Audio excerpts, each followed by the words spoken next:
This influences my thinking and consequently my actions.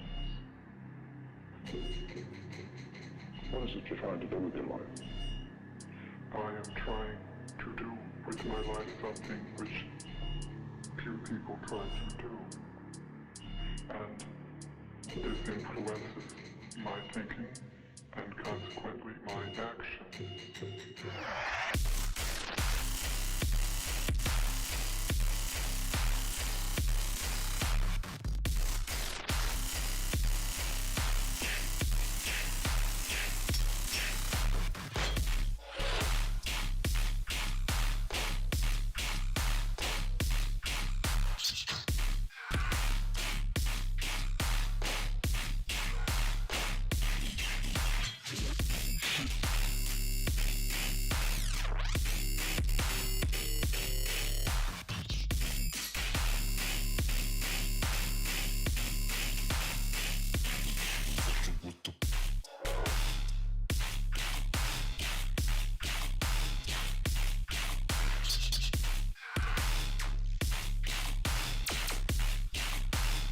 Testing. Big testing on the testing von testing test. It's a test of testability. About to get down. So we have about 11 submissions. Submissions are still open. It's time for the live stream feedback. Episode number 42. We're going to give it some time, let people come in. See what's good in the hood. Know what I'm saying?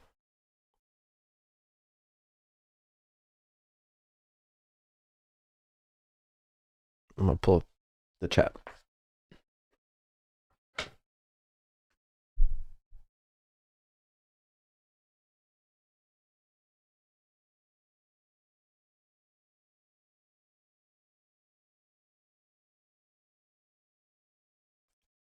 Okay. First submission, the Three Amigos. The Three Amigos. I hope there's 3 people in this collaboration production team.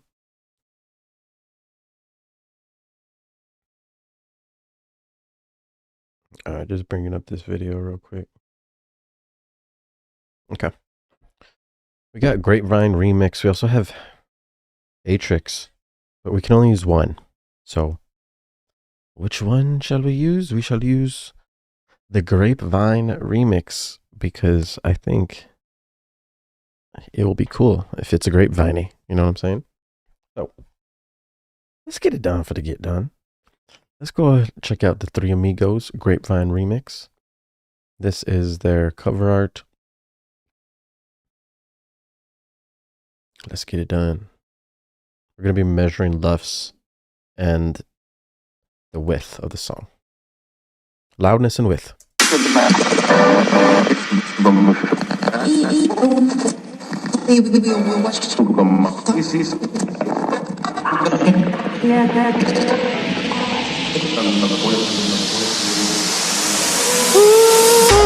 bet you're wondering how I knew about your plans to make me blue with some other guy you knew before. Between the two of us, guys, you know I love you more. it took me by surprise, I must say, when I found out yesterday. Don't you know that I heard through the grapevine, not much longer would you be mine.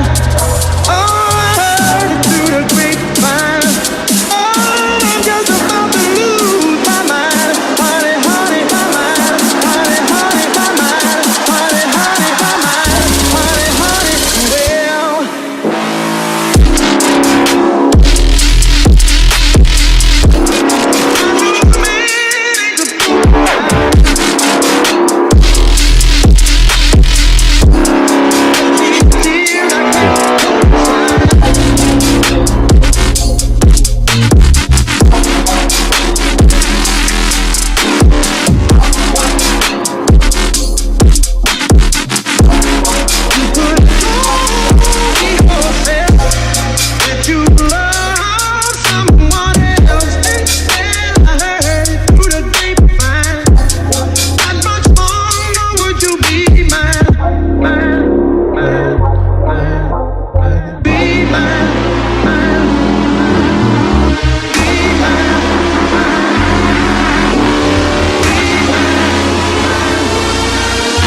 Honey, honey, my mind. Honey, honey, well.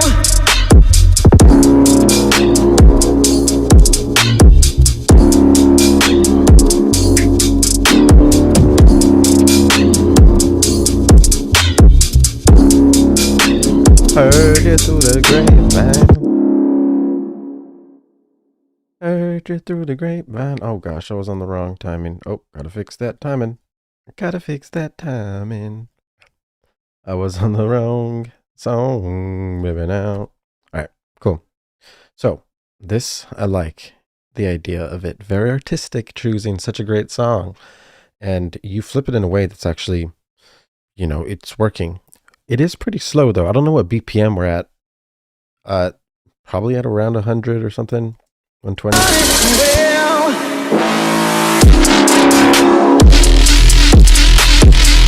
It is a pretty slow dance.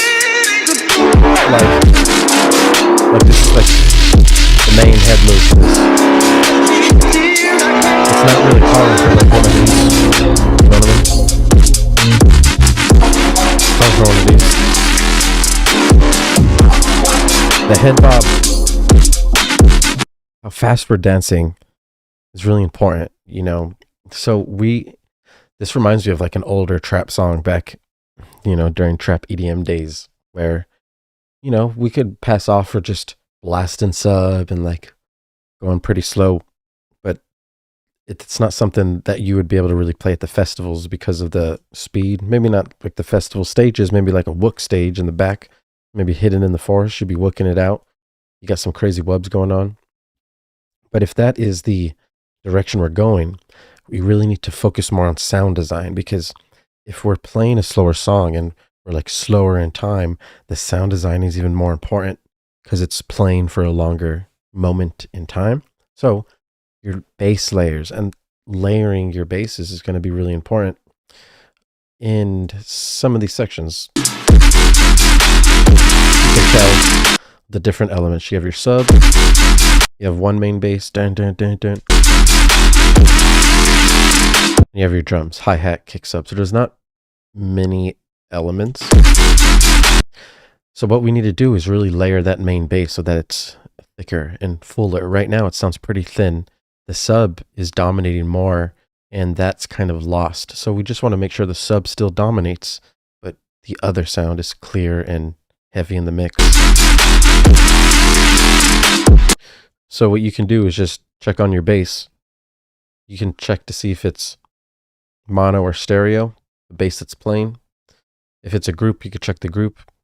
And like even us looking at it right here. So the sub is mono. When you hear the clap, we get a little bit of wide. So all this empty space is available space that you should be using in your mix. Keep in mind, you are using it in your mix when it's rising. So see this? So in the riser, it's going from like really loud, super full. Then it goes to the drop where you've removed most of the most of the sounds in the stereo image.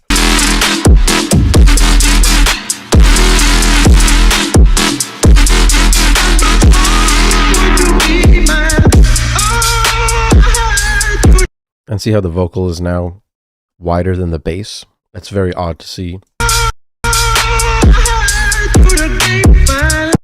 In audio school, when we were recording vocals, we learned that your main vocal should always be like completely mono, right in the center. Anytime you record a vocal, that's how you do it. Then you have other tracks to then fill out the stereo image. So you duplicate that mono vocal, pan it all the way to the left, duplicate the other one, pan it all the way to the right, and then you have your full stereo image filled. They do that during choruses and the sections where it has to sound nice and full. And then during like regular sections, it would just be mono. So usually vocals would be mono, and then the other elements in the song would be taking up the other spaces in the stereo image, like the instruments, strings, pads, bass lines, stuff like that. Bass lines and subs, low frequencies, and these vocals are going to be in the middle. And in this section, you see our bass is very mono with the subs. So you could determine that your main bass is mono. You can then add another layer that's stereo that will make it sound full. And then you can even add another layer that can be more heavy in the mid range. And you can start to fill up the frequency spectrum. And really just start to add different layers, get experimental, and make some new cool stuff. It'll help a lot. Bass layers everywhere. Let me plug my camera back in. Camera down, camera down. Camera down, camera down.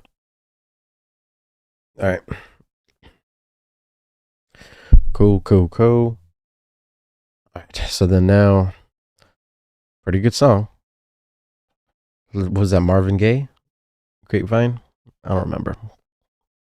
Awesome though. Mellow Trap WIP is next. And this is from Spaced Out, naturally. Mellow Trap, work in progress.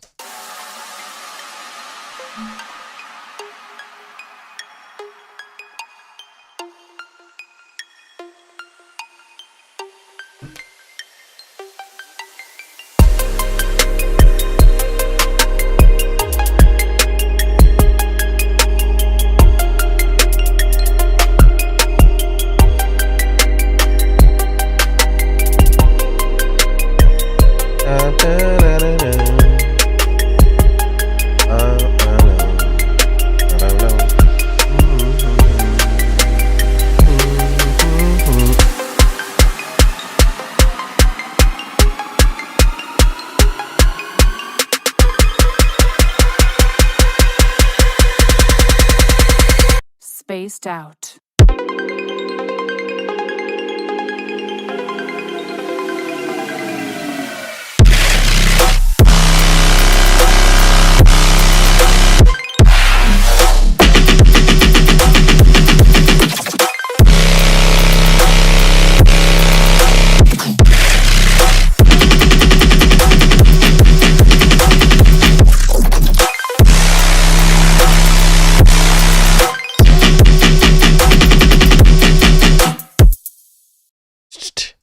Oh, the little hi-hats at the end. Okay. This is Spaced Out with the Mellow Trap, work in progress. You know, we got some like hybrid trap going on, some mellow. So I guess he's referring to Marshmello. You know, the dreamy vibes.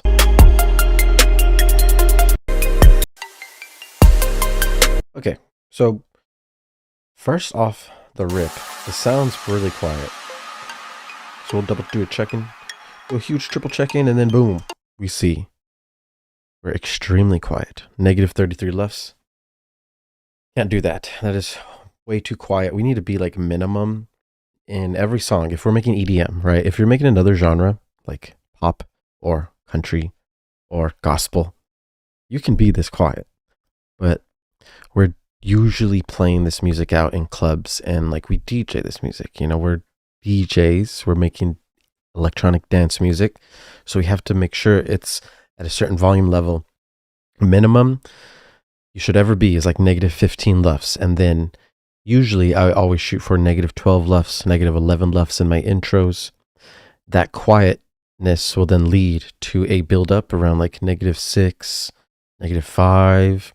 And then once we hit the drop, it's like negative 3, negative 2 maybe.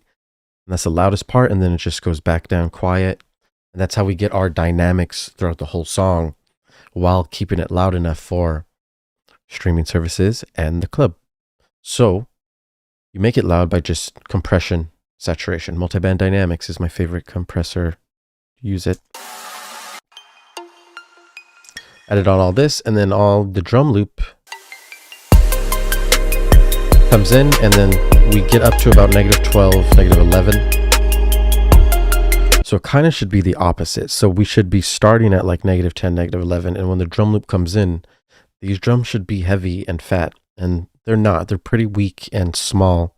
So you want to start getting better samples for sample choice. Look up real producer packs, like a Southside pack, you know, like Metro Boomin stuff. I'm trying to think. There's a lot of packs that do hip hop really well. Like a Sunny Digital pack. I use these a lot. They have really good samples that you want to be using, but you can't just throw them in. You have to compress these and saturate these a lot and layer them so that they're loud and beefed up and full. You can layer multiple together and then start using, you know, just the tonalities that you usually hear in hip hop and trap. These are the timbres, like these claps, 808s. 808s are used in hip hop and trap a lot. So these will help give you all that stuff that will sound dope. And then once we're like halfway through, you start to realize it sounds pretty empty because it's like just missing a lead. And a lead could be a vocal lead. So like some girl singing above this. And then like a synth lead. So a synth lead would be maybe like a synth, like a polysynth that you can find in Omnisphere or Serum, and it's just playing notes in your scale, preferably the root, the fifth, the third, and you're just making like a new counter melody to live above all the other melodies below it. There's not really a melody below it, it's just an ARP. And see, the ARP is just playing the notes in the chord. So essentially you're just playing a chord, which is a harmony. There should be a harmony plus the melody on top of it. So you have to remember to be filling out your melodic sections that way. And in sections like this, it's just too quiet. There should be a lot more drum layers, a lot more risers and sweeps. Spaced out. And you can add like cool little atmospheres and effects in here to transition to this kick. And then this needs to be super loud. This should be like running negative 5, negative 4 LUFS. But it's very quiet, negative 18. You're going to have like maybe 6 layers of just melodic stacks filling up lows, mids, highs in your frequency spectrum, filling up mono and stereo to get that sound. And then remember, this sound is just sprinkled in little sections of this while the other basses play. So while the basses are loud, this ARP will then come in loud as well in the sections it needs to be. Also, the sustain goes in at the wrong place. So you play the sustain, and then you play a... Let's see here.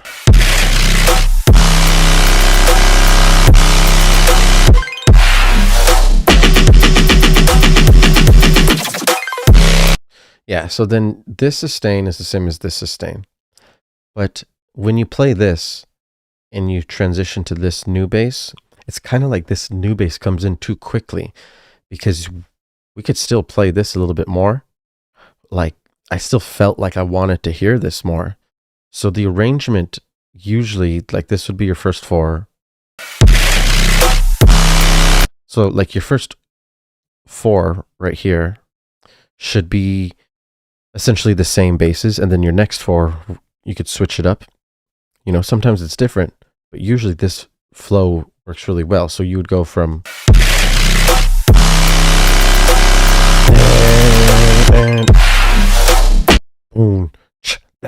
and you keep going with the same timbre, same flow, and then once we get out here, then we can switch to this one. And then, because like, if you played this once and then you play it again, it's not repetitive because you only played it 2 times. But if you played it a 3rd time, then it becomes repetitive. So that's why we don't play it a 3rd time. We introduce the other new bass for the 3rd time, and then that's what keeps it fresh. And then after this plays this, and then we'll play another section, then we go back to the other one. And then that's how your call and response would work with like these longer sustains. And it'd work really well, sound heavy, and it would add more intensity in the drop. Gosh, okay, let's get it done. Next track. What we got lined up? We got Aaron with Paradox Wubbed. So this is Paradox. Paradox. No, there's no track. Never mind. That is left to be seen. We have Goat Dubs coming in with Crazy. It is a crazy time when Goat Dubs uploads Crazy. Let's get it.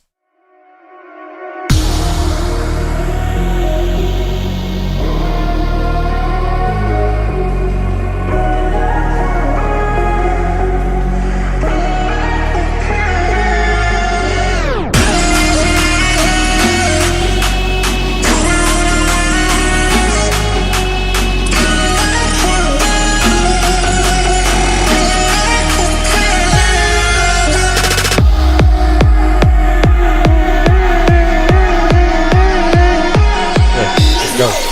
Oh, okay.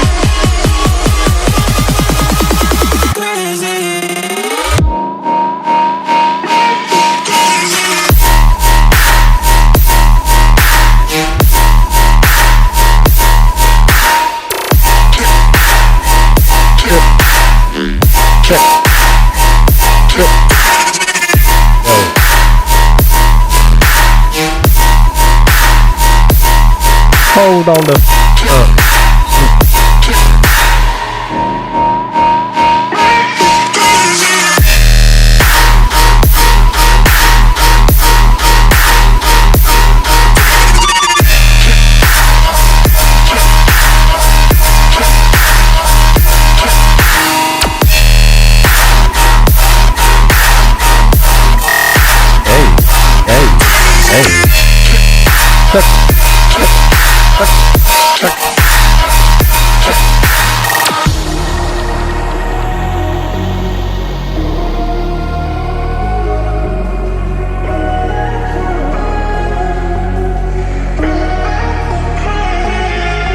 check.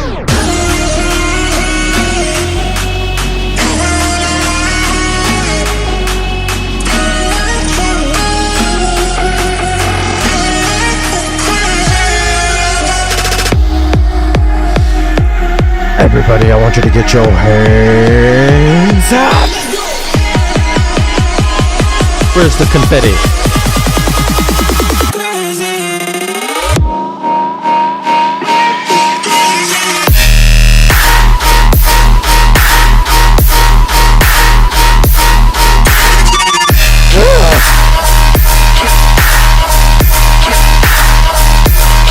Hold the foot.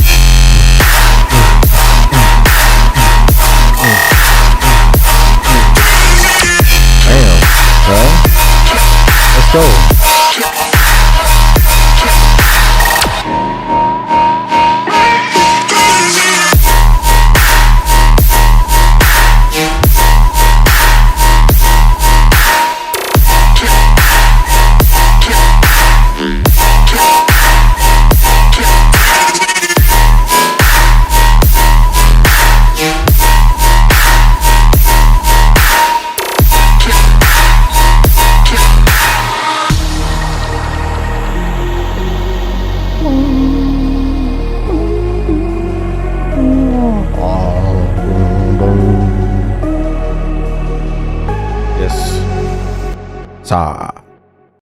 That is the Goat Dubs coming in hot with crazy. So basically, this is sounding really nice. This has a lot of energy. This is a piece of art. I'm liking what I'm hearing. The overall theme is really great. One of the best things is how the like you're like going heavy in the drop, you know, boom, boom, boom, and all of a sudden the vocal comes in, go back, hit it again.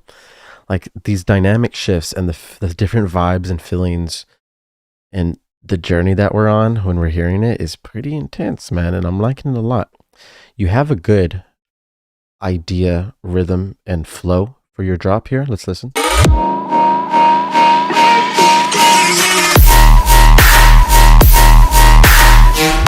Now, when we take a step back and like try to listen to all of our elements, you can like realize the sub is a lot louder than the main mid bass, which shouldn't be the case. We should have the sub just as loud as it is, dominating like it is. Very good sub, but the mid bass has to also be loud, clear, full, and wide in the mix. If we look at your ozone, you can see your clap is properly filling your stereo image, but your mid bass is not. And this is an easy visual. And whenever you see something like this, you know, okay, my bass is controlling mono. I then have to add another layer of stereo width to then blend in with my main bass so that we can have it full, because we don't want that clap to like be sounding more full than our main bass lead.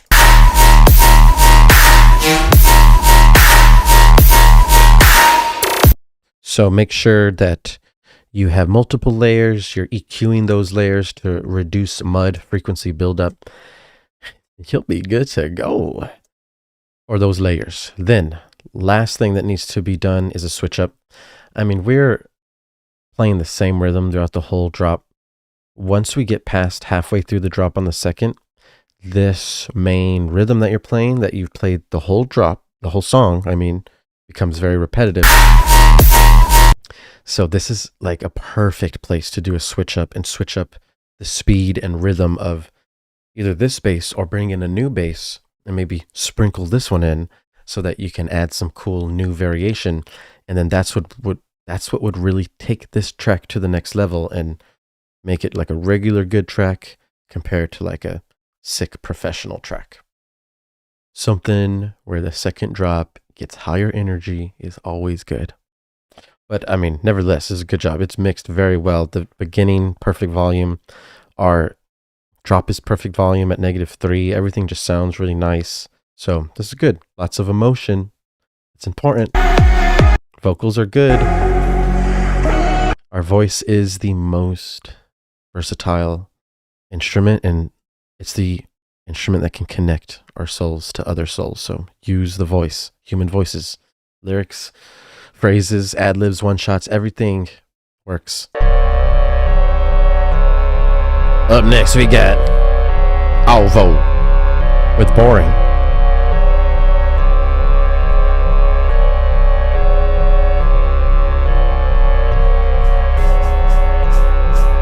Look at that wiggly.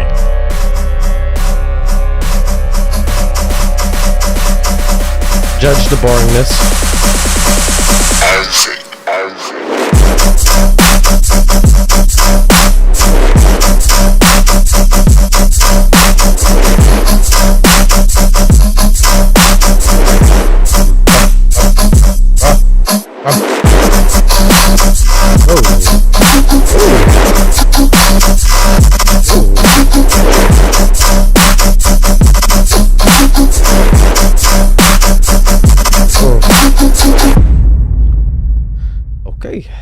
I'm liking what I'm hearing. Pretty cool. Pretty cool. What I'm hearing, what I'm feeling, and what I'm liking is the flow of this. You know, really nice, weird, wonky flows. You're able to get things off time and off beat and still make it work really well. And you have that like groove and that delay on point. So that's important. But the thing is, like, overall, like, fullness and thickness of these basses is just not there. Your snare is actually a lot more impactful and louder than the basses. So whenever you hear something like that, where there's like an instrument, a snare is louder than your basses, you should just automatically start to layer the basses more. Check the stereo image, check the frequency spectrum, like I've been talking about, so that you can add layers that support it, and then it'll come up more in the mix, rather than just trying to add more compression and saturation. Loud racks can only go so far. You want to be using loud racks, you'll be using your compressors and stuff, but then you also want to see how the signal is, how your sound is after those loud racks, and if you still need to add more or compensate for something, then do so. For sure. So then now you, let's see here.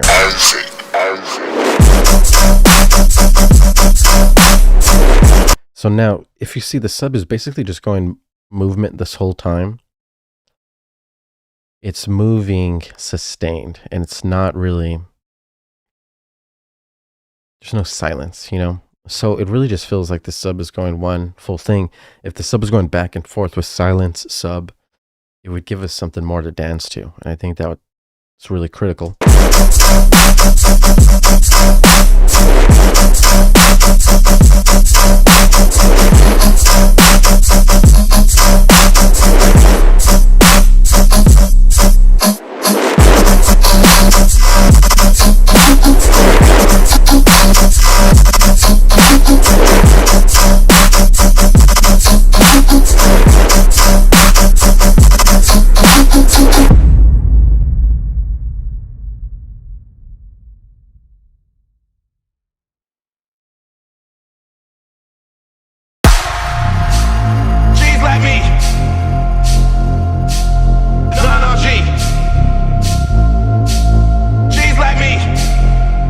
Guess what? They're not a G like me. Keep it around me a piece on I'll go to the safe you if you preach on I'll go. God, you're not a G like me. You're not a G like me. You're not a G like me. You're not a G like me. Let's go. You're not a G like me. Let's go.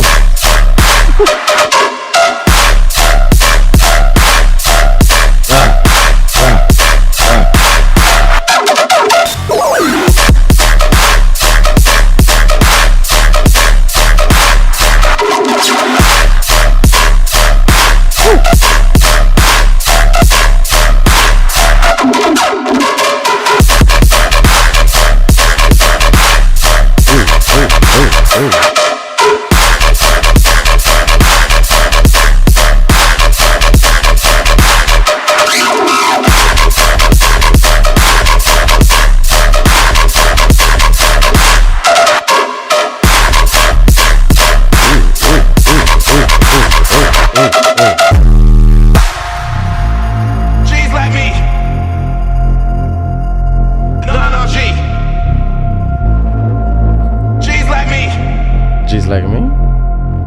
They're not a G like me. Keep it around me a piece on I'll go to the safe you if you preach on I'll go. God, you're not a G like me. You're not a G like me. You're not a G like me. You're not a G like me. You're not a G like me.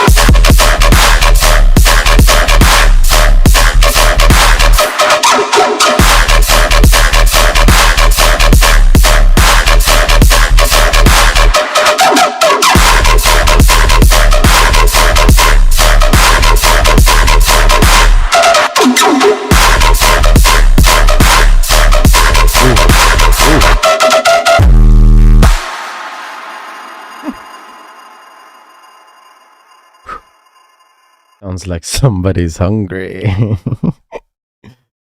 Man, this man's been grinding. He really has. I just went to his show last week. You know, Smiley's has been coming up. He is making some good music, man. This is pretty heavy, dude. This is super danceable. And you're right, this probably is the best thing that you've made so far. This is the best thing I've heard from you, for sure.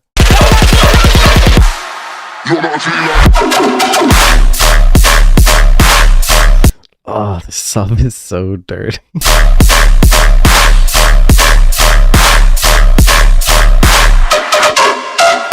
And I mean, just these dynamic switches, right? Sub to no sub, everything's just clean. Your tag. Sounds hard, man. Sounds nice, clean, full. Very important. It sounds full. There's wide mono layers. The sub is dominating. The drums are great. Very nice clap. It's pretty fucking heavy, dude. Good job, man. What LUFS are we running at right now?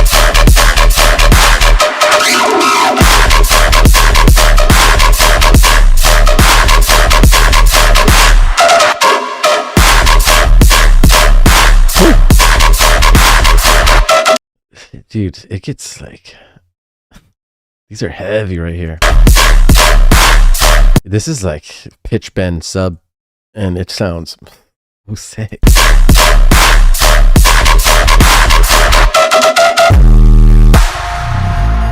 G's like me. No, G. G's like me. They're not a G like me. Keep it around me, a piece on walk up to the safe you if you pretty sure I'll come. Nah, you're not a G like me. You're not a G like me. You're not a G like me. You're not a G like me. You're not a G like me. Yep.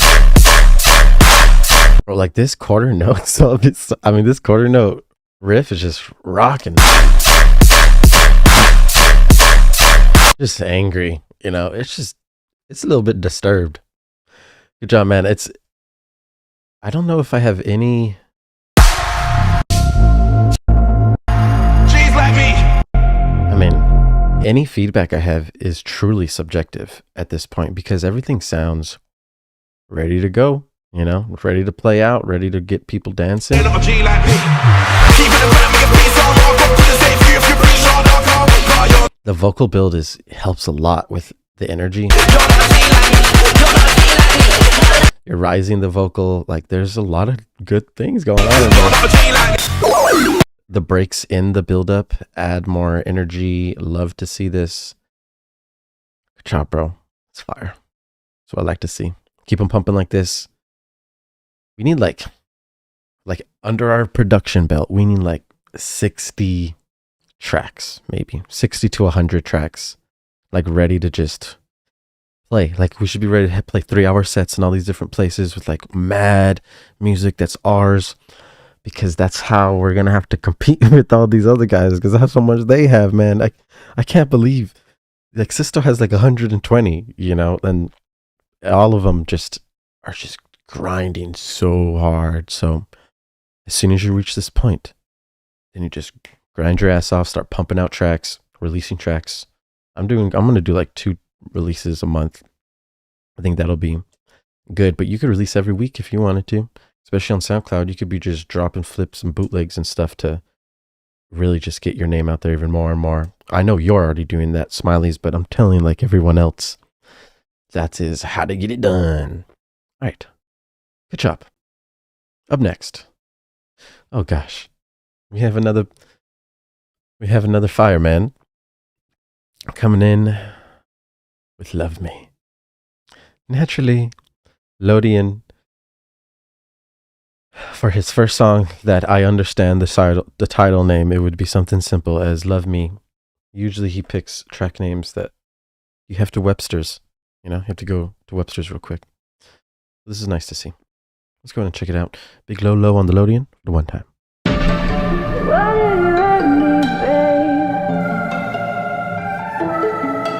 Yes. What do you like? What do time, Every time. every time. Why do you hurt me, babe? Why do you lie? Why do I cry every time, every time, every time? Why do you hurt me, babe? And the arc though. Why do you hurt me, babe? Every time, every time, every time, every time. Why do you hurt me, babe?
Nice.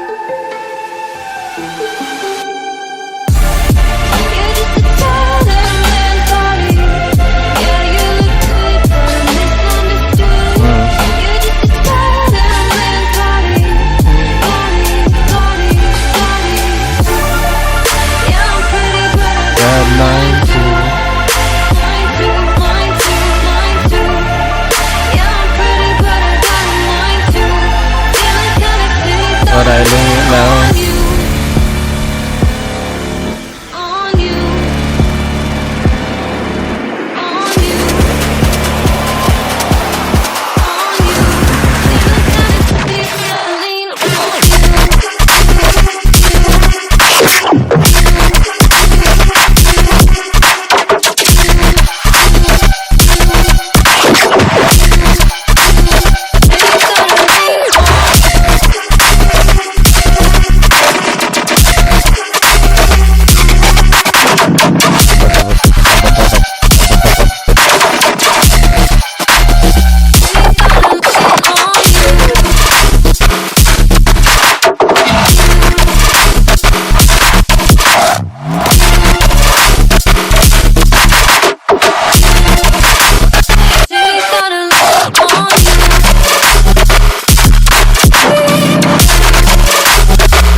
I know that vocal. I love that vocal. Okay. That's Lodian coming in with Love Me. Naturally, he needs some loving. We all need some loving. You know what I'm saying? It's natural. But Lodian is asking. He's asking in this track, Love Me. This girl is also asking too. We have some really nice melodic sections like these arps. The ARP in the Mac, beautiful. That should be turned up for sure. You said a really nice, deep, emotional, vibey soundscape, which is much appreciated, you know. Here, the transition into complete darkness is pretty abrupt because the buildup still includes a lot of melodic elements, like the vocals are playing, and it's so tonal. If there was a better transition from light to darkness, it would be good. It would be really good because the drop will hit harder and sound heavier if there's less melodic elements in the buildup. If there are melodic elements in the buildup, they should for sure be like removing the melodic out of the question and then basically rise and pitch instead and like go haywire with it.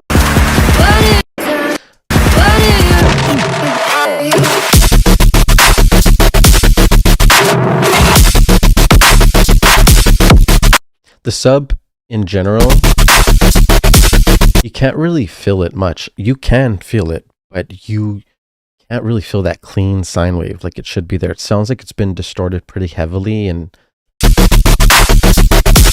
not cleaned up enough. When you listen to, there's a lot of like mud frequencies and distorted frequencies that are starting to build up in the side of the stereo image. And it's starting to sound pretty messy.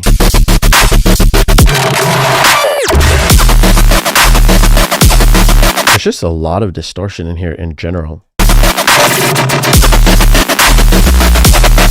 Like it sounds like you have multiple distortion layers playing with a distorted sub. This section specifically, it's getting much too crowded in the mid frequency spectrum. Like it sounds like multiple white noises or like multiple distorted subs.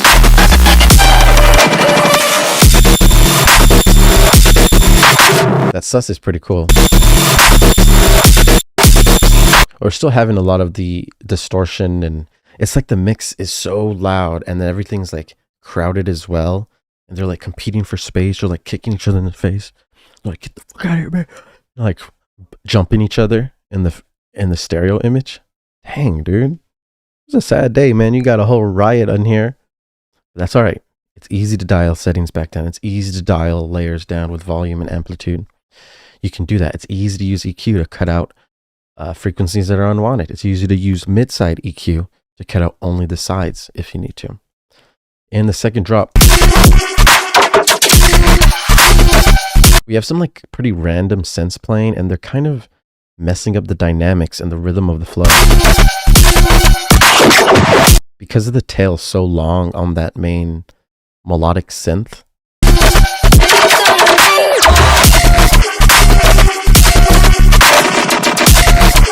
we kind of lose track of what the bass is doing, and then we are paying attention to that, and then it's not as, you know, danceable and groovable as it should be. So I would really control your tails. I teach this all the time. Control those tails and your reverbs and your delays. I'll be automating mute all the time to control tails, or automating on and off. And then you can resample the audio too and use your fades if you need to. It's always easy.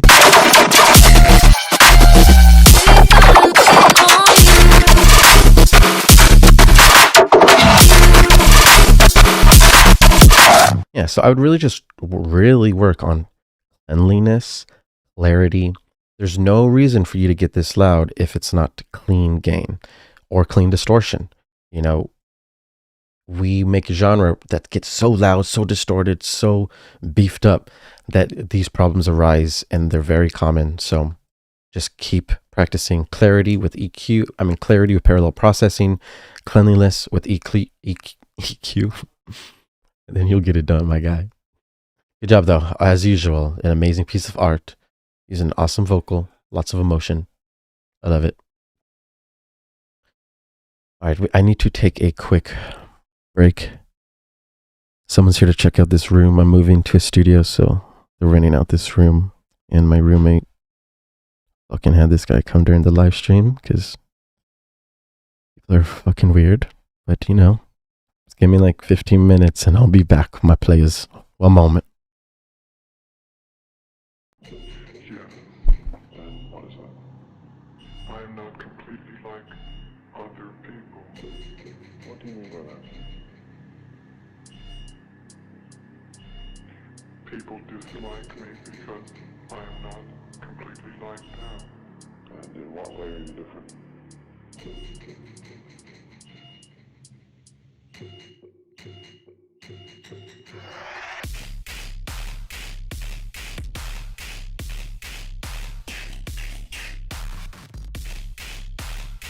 Next room.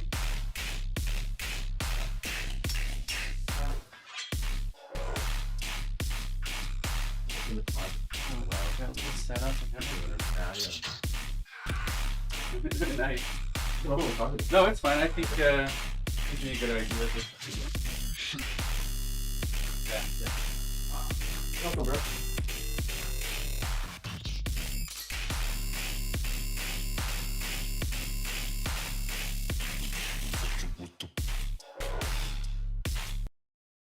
All right, we made that fast. You guys could hear that. A classic. All right, let's get it. Who's next in line? We have motherfucking Punch Balloon. Where is it? Punch Balloon by Lysergics. Let's get it done.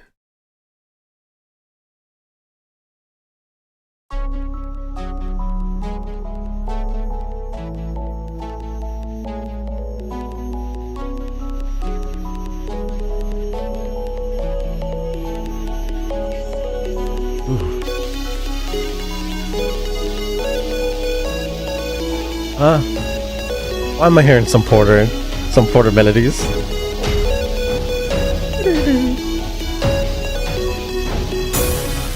That's crazy.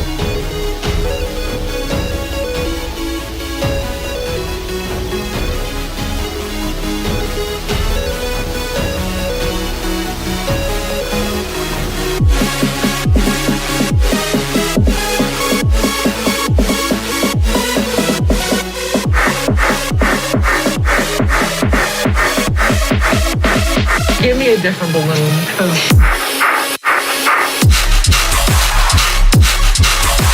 Give me a different balloon. yeah. What?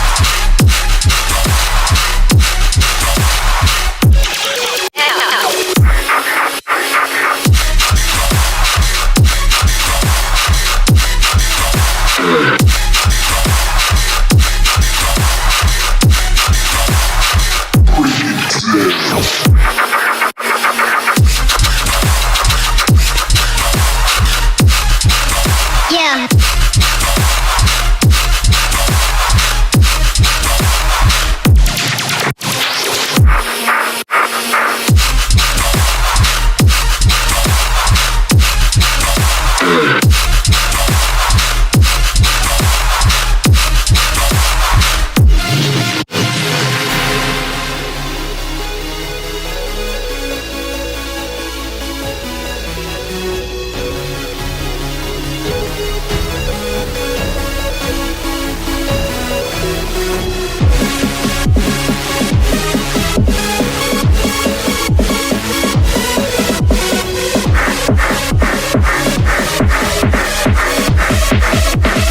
Give me a different balloon, 'cause Different balloon. yeah. Give me a different balloon.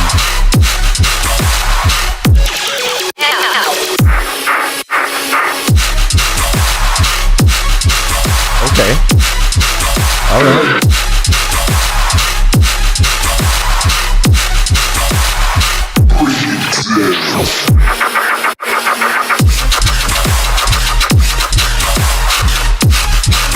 Yeah.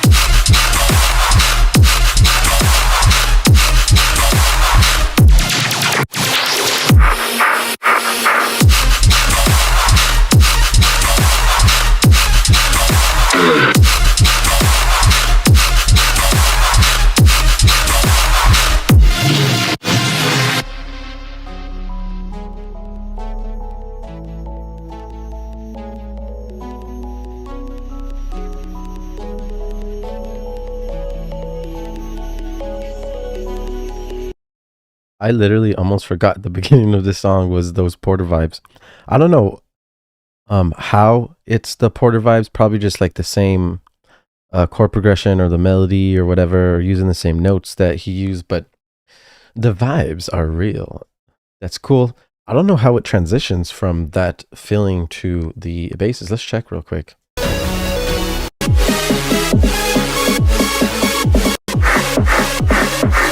Yeah, you actually do pretty well going from the soft synth to the big synth. But the thing is like the transition in general feels weird. It feels like a run-on transition because the same synth is like playing. You can hear it a lot right here. Give me a different balloon, 'cause Like the synth doesn't actually stop at all during this. I'm talking about like that melodic synth, not any basses or anything, but just the melody, the saw. give me a different balloon, 'cause Because of this is like a pretty big problem. Because of this, it sounds like there's no definitive sections. It's like the same. And because of this, it lowers the energy levels. Remember, these dynamic shifts going from like loud to quiet or moving back and forth between different basses and different melodic sections or mid-bass sections, that's going to add rhythm and groove. That's going to make us dance more and add more impact, especially during the climax, which is the drop. You need as much impact as possible. So that build up, there should be at least a pre-drop with silence and then boom. But in general, if you go less melodic on your build-up to transition it more to the darkness that's about to happen, it'll make it more cohesive and less abrupt. So you should try that as well. Now, when you listen to the end of this drop and then you transition to this soft part, you can tell it's like very abrupt.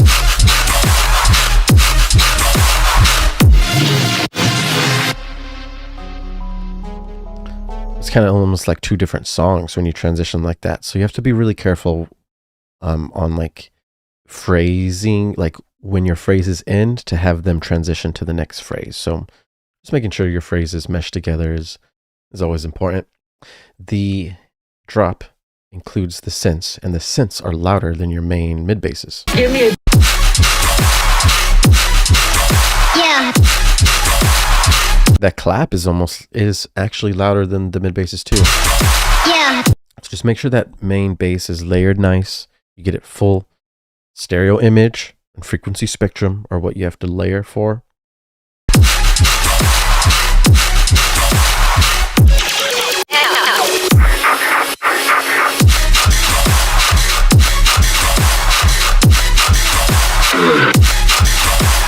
Yeah, and like even when some of the vocal chops come in, you can tell those are a lot louder than like the main elements of your song, those main mid basses.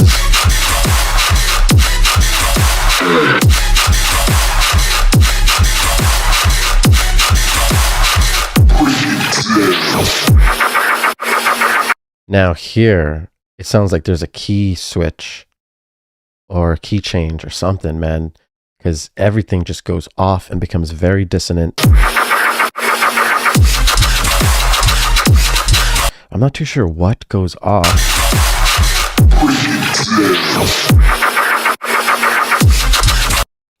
Do you know what you change here specifically to make the pitch different? Nevertheless, the pitch should, be consistent with your drop. An abrupt shift like that is going to be hard. Hard to transition to.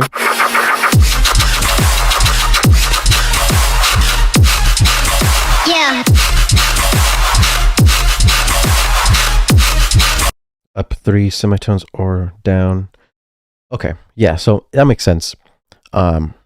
When you get really good at music theory and get really good at composition, you'll know when to break the rules and when not to break the rules, and like the consequences of moving up or 3 down semitones. Because if you're moving a lot of different elements, and if you're like transitioning from one key to another, that can be hard to do. It's easier to transition keys like in the intro during like piano sections, something where there's not as much intensity. There's a lot of intensity and craziness in this drop.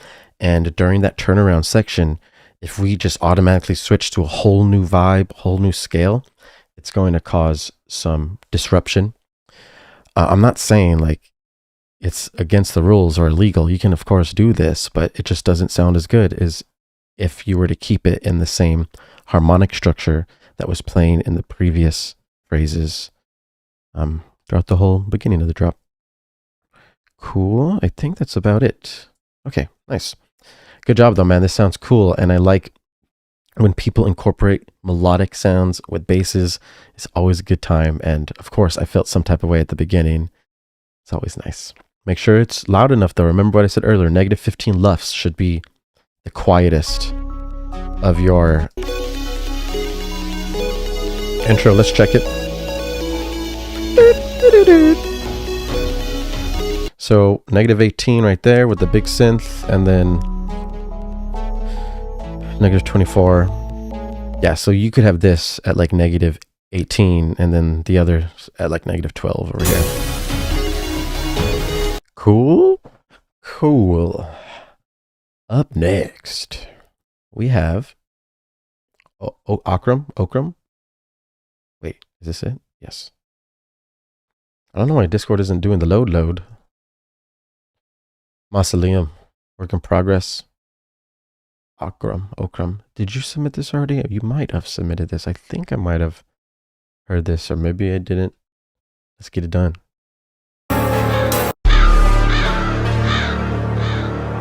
The hawk. Oh, I remember that hawk.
That's cool.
Cool. Akram with Mausoleum. Work in progress. This is sounding pretty crazy because like you're put into this dark, evil environment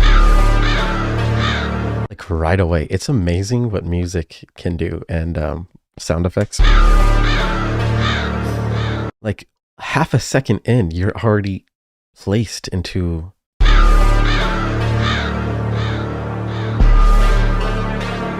very good. This is music. This is what should be happening, you know, getting lost in the sound.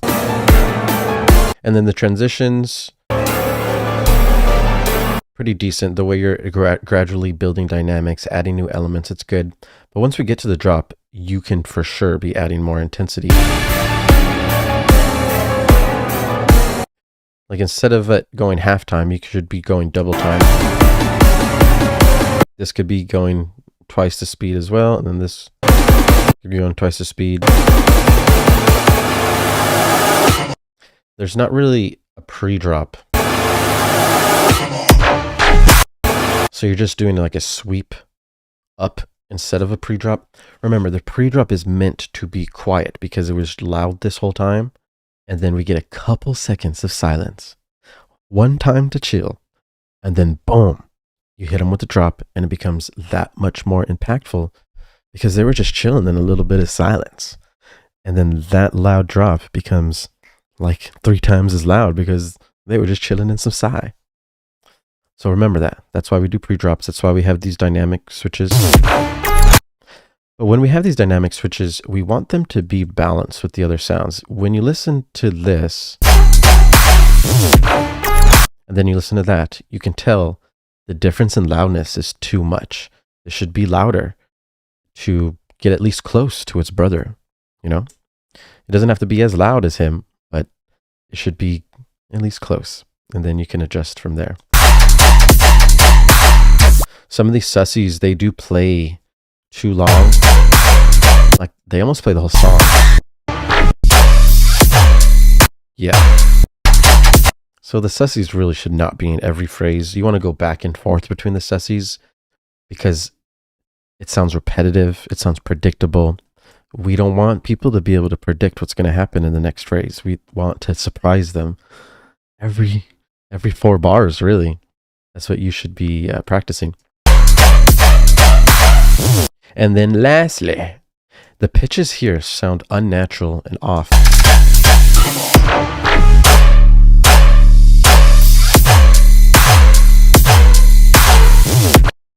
Now, when you listen to it in this context, like how we're barely in time, like we're only starting from bar 44 to 50. But if you listen in full context, like the full drop, your ear starts to get used to the tonality and the scale of what's been playing. So then when you add these pitch downs, they sound like they're pitching either not down enough or maybe too much.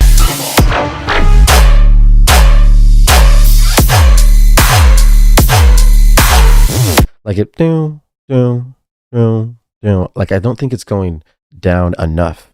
So just make sure when you're pitching down, you could be pitching in fifths, like +7 or down 7, or just even an octave is good. Those are my first 2 choices. And then if those are too much, then I'll maybe do like 3 or 5, and I'll just go from there. But listen in full context so that it blends well with everything else that's playing around it. And that looks like about it. Otherwise, this is a good song, man. This is a nice piece of work. Keep at it. Keep it going. Finish it. Move on to the next one. Theme songs like that are sick. If you added a vocal in here, it would take it to the next level. A vocal that would match the vibe and soundscape that you created. For sure. Okay, cool. Up next we have Sinner with Hellboy. 150 beats per minute. Number 6. Oh, I'm so glad he sent number 6. Finally. Let's get it done.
right, that was Sinner coming in with Hellboy at 150 BPM, number 6.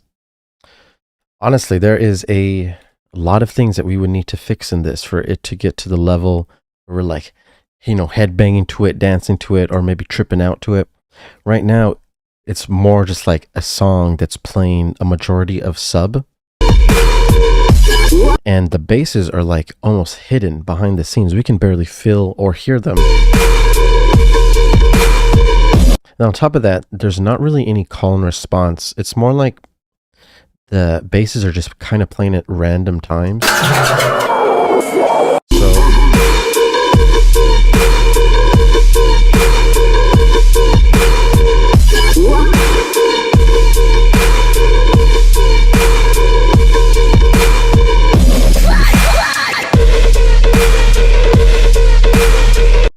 now, if you were to incorporate some movement with the sub, right now the sub is not moving, it's just playing one sustained note. When it's moving, you can tell there's a difference between each note. Like there's silence between each note.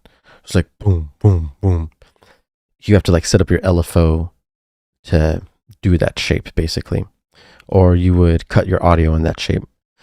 Right now, it's just being sustained and we can only tell that it's like one big sub playing. So because of that, there's nothing really to move to or dance to, and it's a big problem. And of course, this issue happens for every phrase.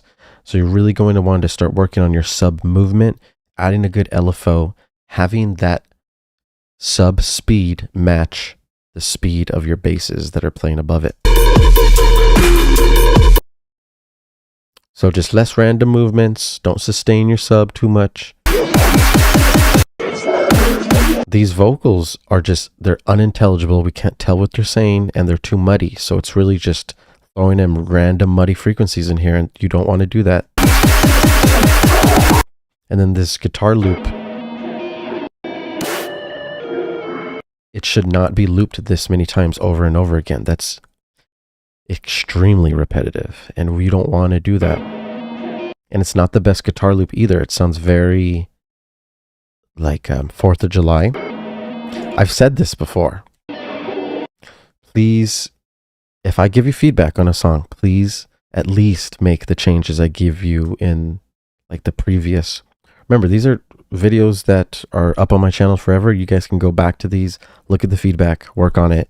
And once you like improve on all those things in your song, you can send it back to me so I don't have to tell you to do the same things over and over again. You want to be as productive and efficient as possible. You can contact me on Discord or Instagram. You can ask me questions about the feedback I gave you, and I'll be helping you out as best as possible for sure. So don't be scared to reach out. Just let me know what's good. We'll get you on the right track, my guy. Up next, we have Snasta. Snasta's coming in with New Anger. Snasty edit. Very much work in progress. So it's a very much WIP. Very much WIP. Interesting. Let me delete these. Then we shall head in to the very much WIP.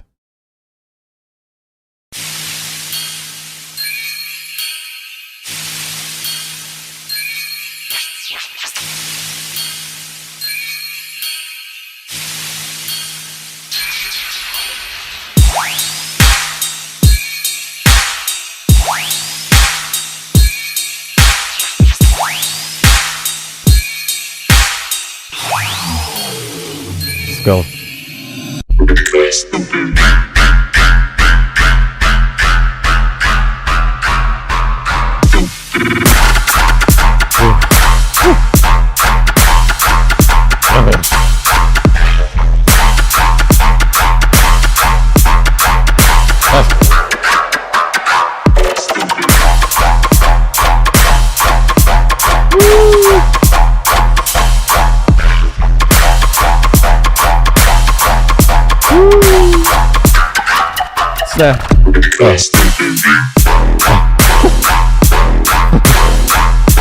Hit him with it, boy.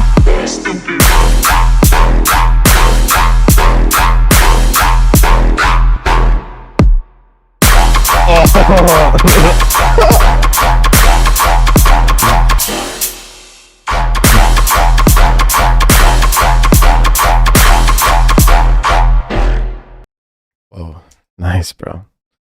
In a couple short time frame, you got us dancing, and it feels so right. I feel so right tonight now. All right, so basically, if you were to just, like, there's two main basses playing in this drop. It's the yoink, yoink, the yoinky, and that's like really nice and wide, right? But then you have the fast thing that's like in the middle. So it's like the stereo image is filled up really nicely with two different basses, and it's awesome. Then the sub is just pumping us, very nice and clean. You can see the dynamics in the sub too. Very clean. It almost looks like one sub is louder than the other sub. Yeah, it definitely looks like that. So he's actually adding more movement and groove and rhythm with the sub being at different levels, each one. And even if they're not at different levels, if he was using audio, for example, or if you're using audio, you can fade them in a different way. So like one's more intense than the other. ADSR is important.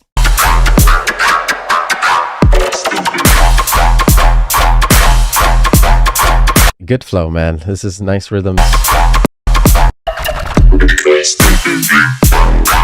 And when you add this brass, dude, that sounds sick. It's a perfect way to switch up everything halfway through. So I appreciate this. And then right here. That, even though it's so simple, the way it's done in this song, because it's like so loud this whole time. We like played halfway through the drop, we played a couple phrases, and all of a sudden we get hit with a kick and just silence. But most importantly, hear the like reverb tail. That thing is sick. So then we just transition into more, and then it's really heavy. You shouldn't do it again though right here. It doesn't have the same effect. Repeating it so quickly like this. So I would recommend against this, but definitely leave this, because this just like, it's so cool. It's so unique. It's so fun, and it's great. Very fun time. Good job, Snasta. Yeah, good sound design. Very nice, full, clear, clarity, rhythmy. We had to function. I don't even need to check the volumes or the width because I know it's good, but you know what? If you guys want to see what it is,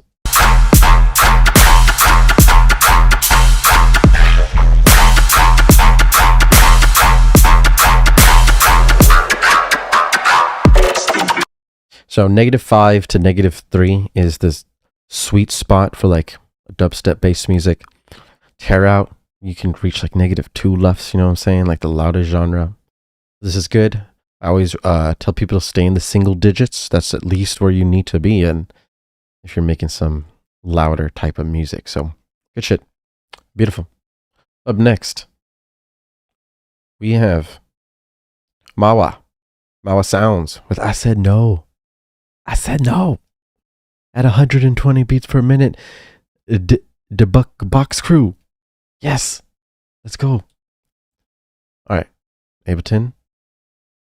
Play it.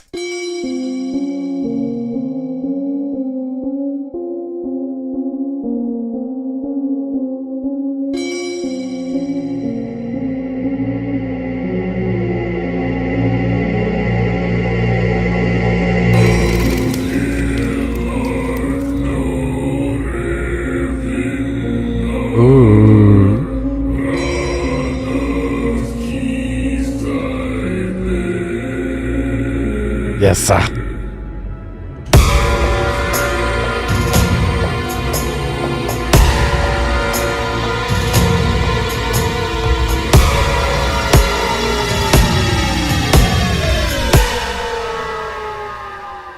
I said no.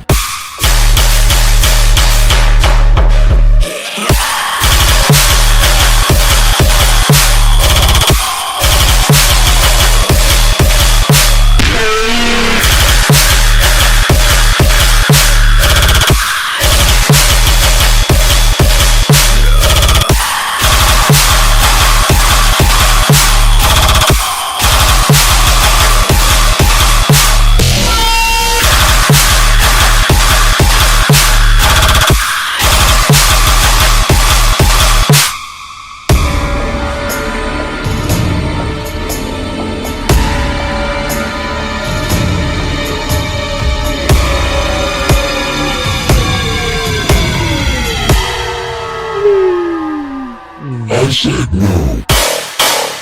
no, man. What you telling me? I said no.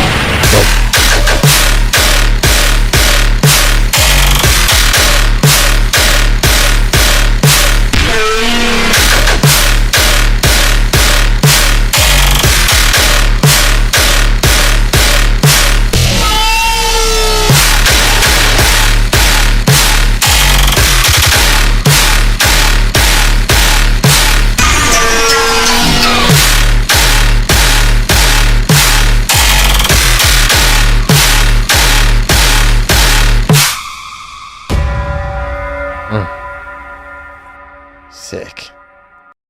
This is dope. Very good vibes. You set a really nice stage at the beginning here. I love these vocals so much. Reminds me of like Gregorian chants and shit. Nice, eerie piano.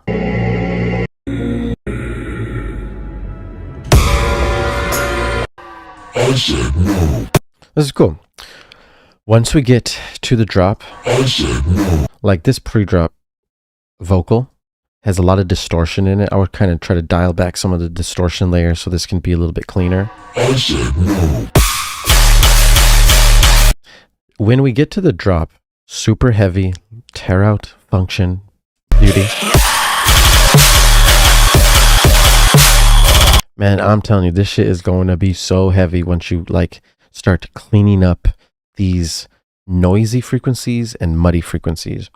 The rhythm is really good. Sound design is good too. The basses in general sound good, but there's like a layer of noise that's just too loud.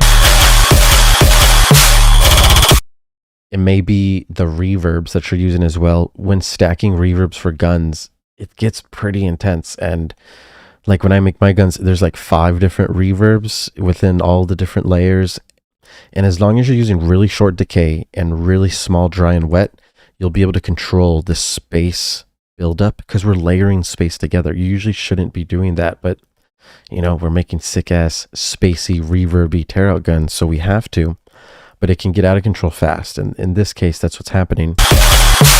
The clarity and the fullness of the gun starts to go down because there's too much like noise layered in with it.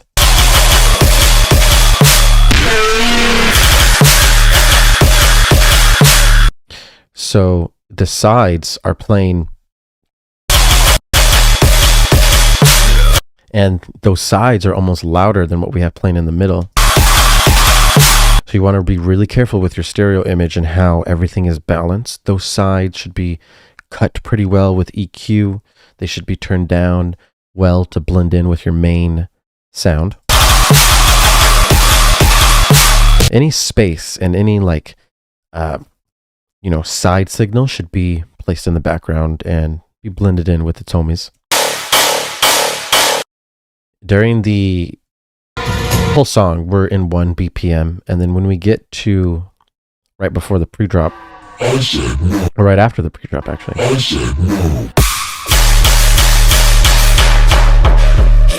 you change the timing. Now, when we listen from just like this, like if we don't listen to the intro and we only listen to this, this sounds fucking sick. But if you listen to the whole intro and then you are like bobbing your head to like this certain BPM, and then you transition to this and you just change the BPM, it actually does not sound good at all. It's like 1, 2, 3, 4. You're expecting to like, so we're expecting to like literally go heavy and dance to this certain speed, but then you slow it down. So our whole body and rhythm has to adjust. And because of that, you're lowering the intensity and the energy of this whole climactic section. When you do BPM switches, they have to be very strategic. You have to do them in certain sections that make sense. Please just reference a Murata song and learn how he does his BPM switches. You'll see he does it at like perfect breakdown sections so that it slowly builds up in time. And then when we get to the drop is still heavy and sick with the new slowed BPM. you also slow down the BPM in the middle of this drop, which really you should not be doing.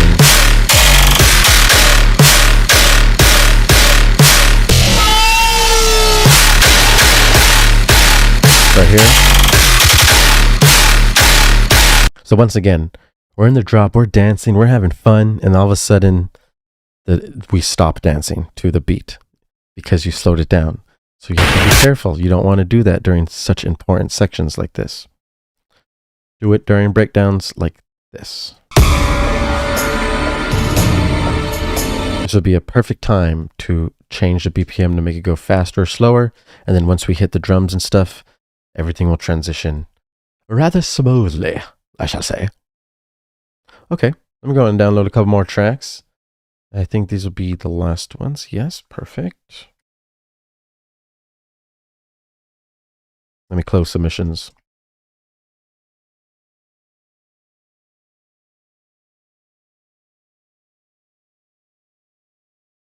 Okay, let's get our new bangers downloaded. Let's double check what was the last one. Insidious. Okay, Insidious, where we at? Boom. We have boom, boom. Pop, lock, and drop it. Beautiful. Shots. Naturally. I said no. Done. Okay. Done, done, done, done. All right, guys, we're going to throw these in here. We're going to have a ride. So up next, we have Insidious by Black Rose. We are going in for the win. Check out the cover art. Sick. Dope, dope, dope. Let's get it done. Oh, this is this. I was about to say, this looks like a Subtronics album art, because it is. This is Subtronics, Insidious by Subtronics, Black Rose remix. You have it reversed, so that was confusing.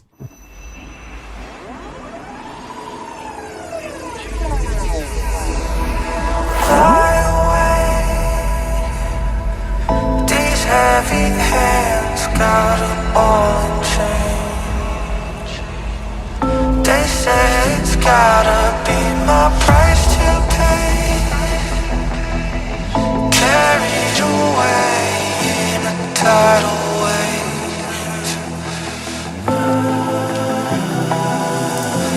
Lost at sea, a million lights shining back at me. They say it might have been insanity. It's just the demon inside of me. It's just the demon inside of me.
It's just a demon inside of me. It's just a demon inside of me.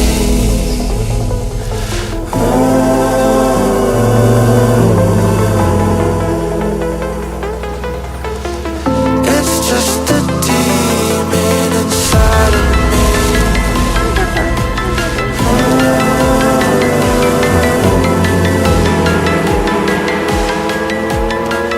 It's just a demon. It's just a demon. It's just a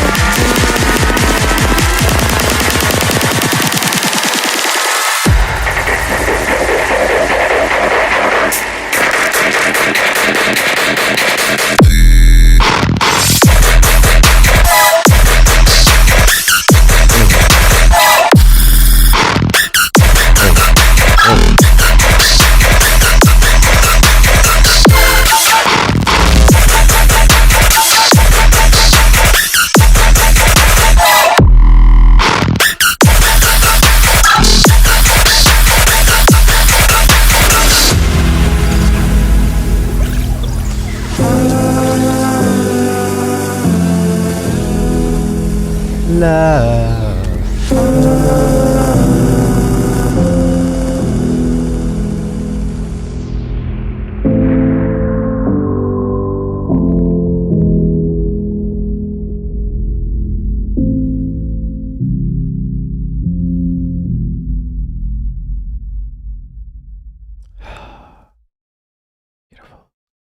That was Subtronics Insidious featuring Grab It's the Black Rose remix, Naturally and Naturally. Cool. So this is pretty decent. We have some nice loudness. I mean, we're hitting like -2 LUFS. It may be a little bit too loud in some sections, but it's loud and that's good. We have good intensity. Some of the basses are a lot louder than others, and some of the main basses are not thick enough or loud enough. So these are some things that we want to improve upon. Let's go ahead and check out the main basses. There's actually a couple different ones.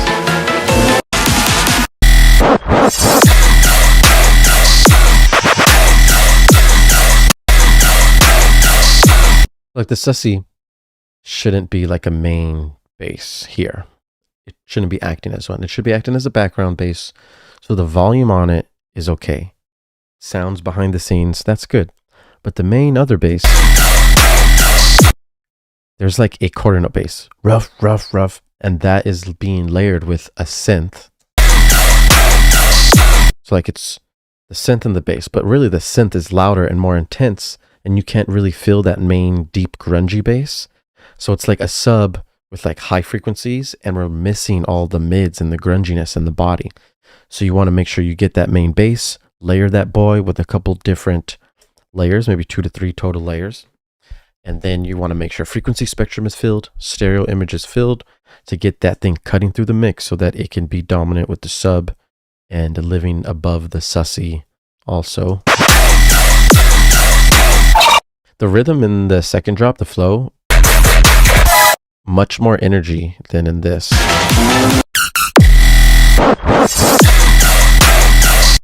This is a pretty awkward transition element right here. I really don't think that's needed.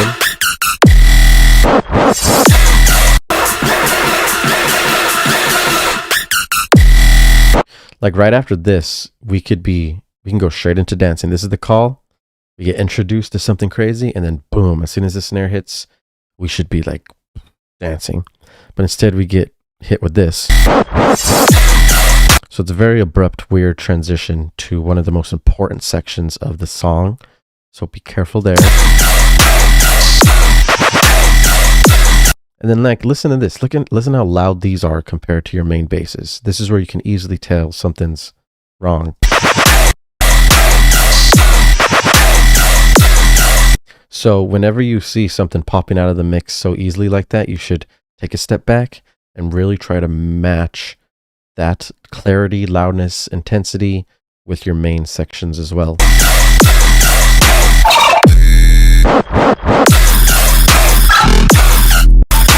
I see dead people. Cool, and the sub is pretty sustained here, and here, and here. Yeah, so it looks like you've sustained the sub in all sections. Now, I mean, obviously, there's some movement, right?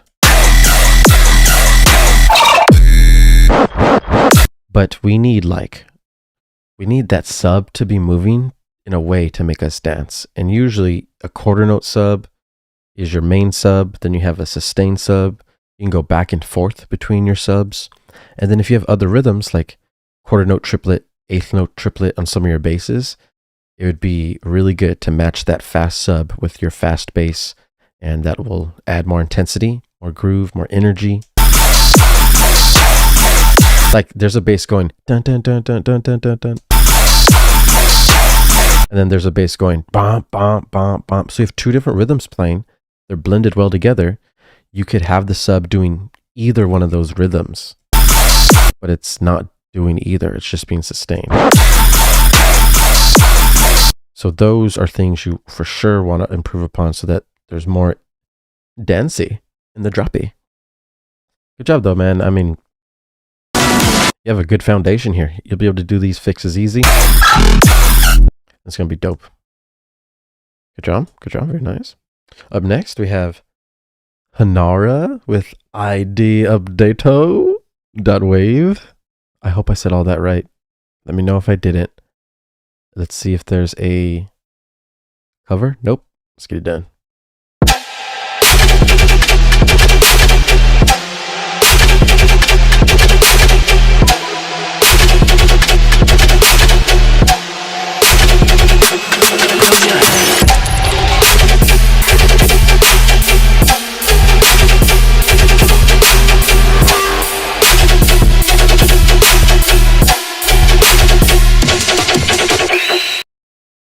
Okay, cool.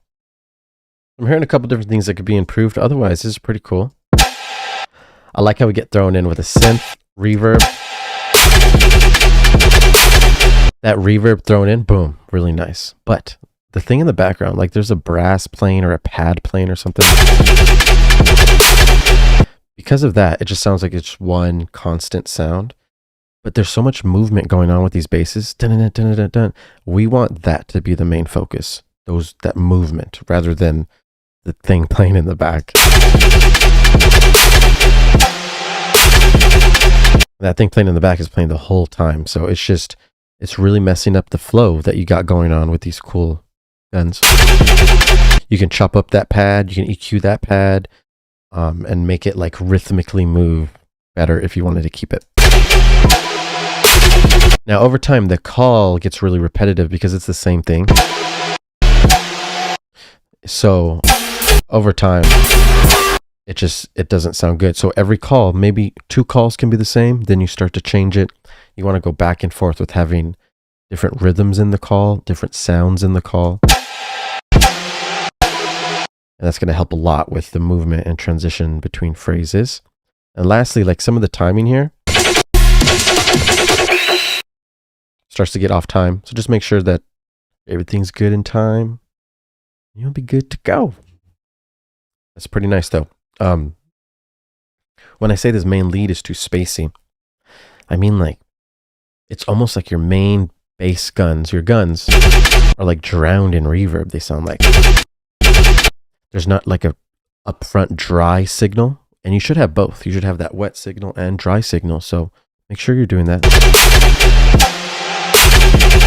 We don't want that to be drowned up. That's one of the reasons why that brass thing in the background is so dominant, and why we can hear that more is because you've kind of drowned out the majority of your frequencies with space and depth with the reverbs.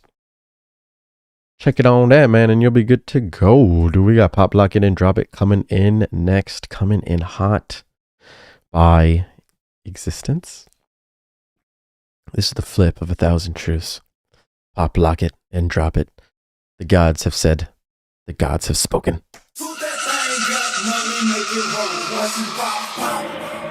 Ooh. Toot that thing up, mommy, make it roll. Once you pop, pop. Pop, pop, pop.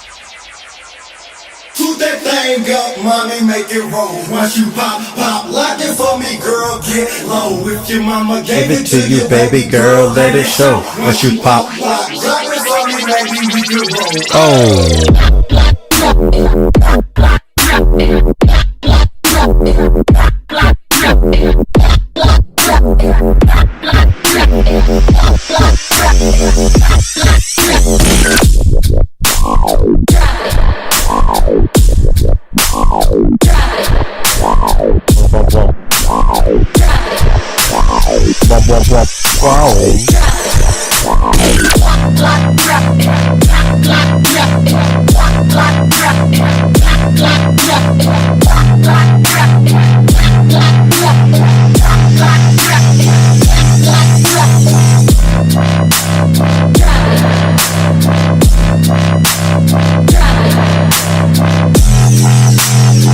Drop it.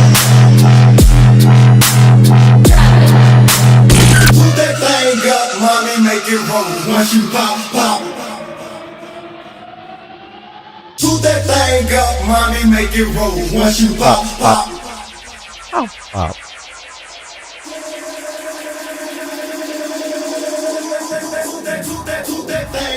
Well, we make it Roll.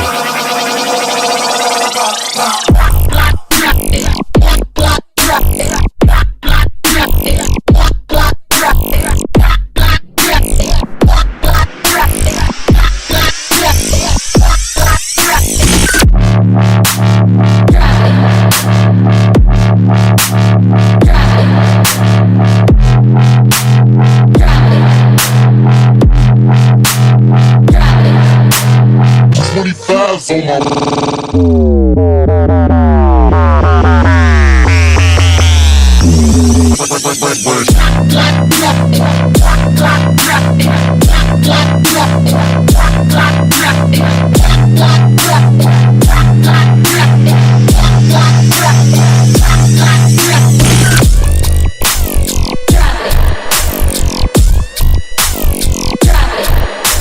it.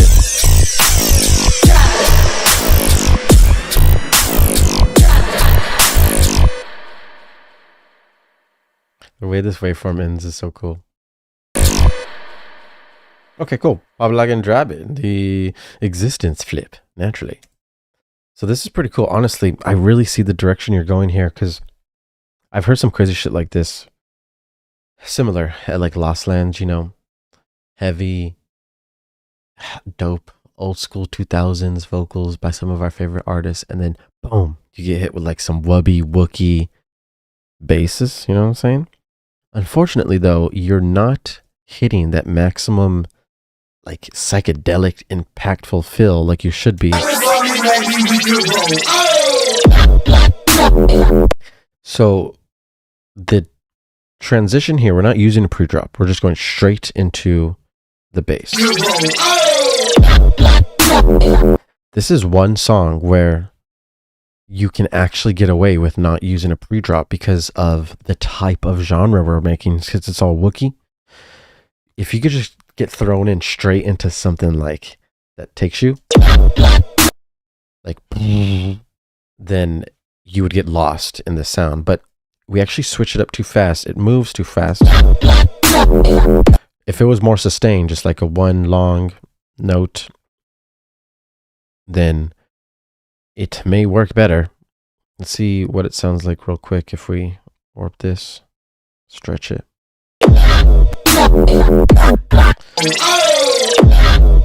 Yeah, so basically as soon as it's building, if we just get thrown, and if you have like no vocal, and it's like you just get lost into some get thrown into the wubbies, it'll be really dope. Your clap too is like really small and dry and weak compared to what it should be in this type of genre. So layer your clap, make sure it's nice and clean and big and thick. It doesn't have to be huge like a dubstep layer, but it should be layered. Now when we get here, you can tell that it becomes pretty repetitive because we're going a full 8 bars without any proper call and response. We're just playing the same thing. I could predict it. I could predict what's going to happen next. I could literally sing the bass because I know what's going to happen next. I was doing that when I was listening to it the first time. So whenever I can tell that's happening, I know that there should be more call and response. So instead of 8 bar switches, you're switching every 8 bars. You should be switching every 4 bars. And within those 4 bars, there should be a call, a response, and a fill. Or you could just do a call and response in your case, since we're like at a slower BPM. But you definitely don't want to keep the same thing going for a full 8 bars because it sounds repetitive and that's predictable and you don't want to be in there. Once we're later on in this drop, it's been so loud the whole time that if we just keep sustaining everything, the energy levels actually start to go down. You need dynamic shifts, so you need to incorporate more silence between your fills and your phrases so that we can get that thing where it's like quiet and then more impactful because it gets loud. That thing is called a proper dynamic shift, and it's really important in music, so you should be practicing those as well. Otherwise, that's about it. Good. Very good idea. Pop Lock and Drop It. Classic. Okay. Next is Shots, the Vetson remix, unfinished. Let's hear it.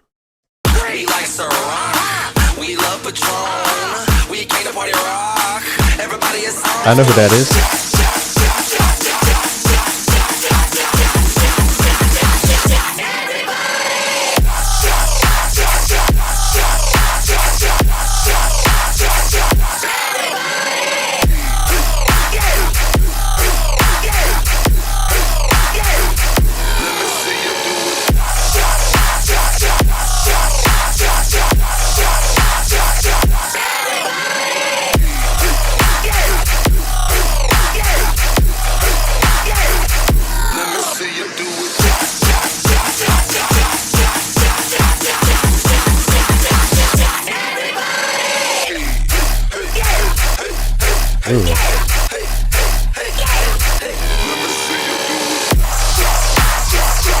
Hey.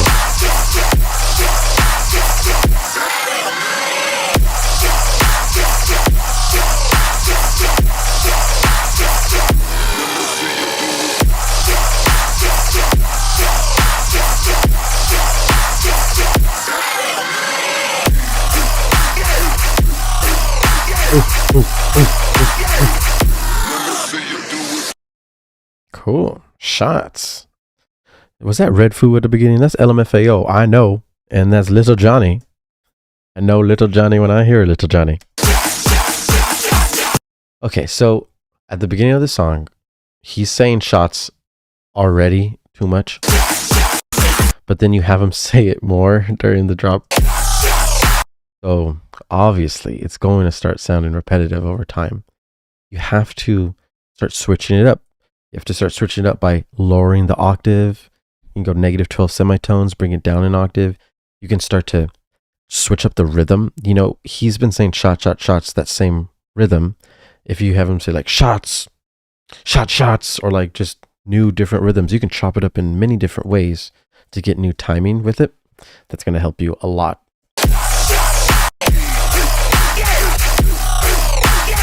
Yeah, so about 3 phrases we have him saying shots. It's just too repetitive, too predictable. You really want them to be focusing more on the basses and the dubstep heaviness rather than the vocal. And then, of course, if you layer your basses more, they'll cut through the mix and kind of balance out to start to sound loud and full, just like those vocals are loud and full in the mix. Right now, they're kind of hidden behind the scenes. I actually only have one bass here. It's that whoa and nothing else with the sub. So you should have like at least a bass layered with that sub too.